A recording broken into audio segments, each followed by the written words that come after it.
नमस्कार. आजचा आपला हा परिसंवाद मला भावलेले गांधीजी केवळ एक शैक्षणिक कार्यक्रम नसून तो आपल्या विचारांच्या आणि मूल्यांच्या प्रवासाची एक अर्थपूर्ण सुरुवात आहे. कर्मवीर महाविद्यालयाच्या इतिहास विभागामार्फत आणि इतिहास अभ्यास मंडळाच्या वतीने या परिसंवादाचे प्रास्ताविक मांडण्याचा मला आनंद व अभिमान आहे. गांधीजींचे जीवन हे एका व्यक्तीचे नव्हे तर एका विचाराचं प्रतीक आहे. त्यांनी शस्त्र न वापरता साम्राज्यावर विजय मिळवला आणि ते ही प्रेम, सत्य आणि अहिंसेच्या शक्तीने. त्यांच्या संपूर्ण इतिहास विभाग त्यांच्या स्वागतासाठी टाळ्यांच्या गजरात सज्ज आहे. दीप लावणी करूया सुरुवात, नव्या विचारांनी घेऊ साथ. दीप लावणी करूया सुरुवात, नव्या विचारांनी घेऊया साथ. गांधीजींनी दिला सत्याचा मार्ग, त्याच प्रकाशात चालूया आज. गांधीजीच्या प्रतिमेला वंदन अर्पू, सत्य अहिंसेचा मंत्र पुन्हा स्मरू.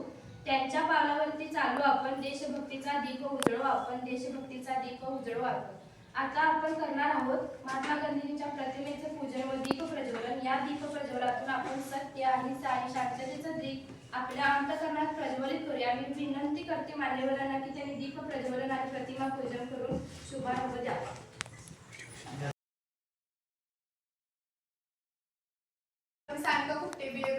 विभाग 4 माझे मनोगत थोडक्यात व्यक्त करत आहे. नमस्कार. सन्माननीय प्राध्यापक, उपस्थित सर्व मान्यवर आणि मित्रमैत्रिणी, पुत्र, सत्य आणि अहिंसेचे उपासक राष्ट्रपिता महात्मा गांधी यांच्याविषयी मी माझे मनोगत व्यक्त करते. सत्य बोलणे, प्रामाणिक राहणे हे खूप महत्त्वाचे आहे. गांधीजींनी दाखवलेला सत्याचा मार्ग आपण आपल्या जीवनात पाळला तर आपल्या खऱ्या सत्याग्रह हा केवळ आंदोलन नव्हता, तो एक जीवनमूल्य होता. दक्षिण आफ्रिकेत जेव्हा भारतीयांवर अन्याय होत होता तेव्हा त्यांनी शस्त्र न उचलता सत्याग्रह या नवीन मार्गाची ओळख जगाला करून दिली. साठी राखीव जागा असताना ते त्या ट्रेनमध्ये बसले होते. तिथून त्यांना हकलून लावून दिले.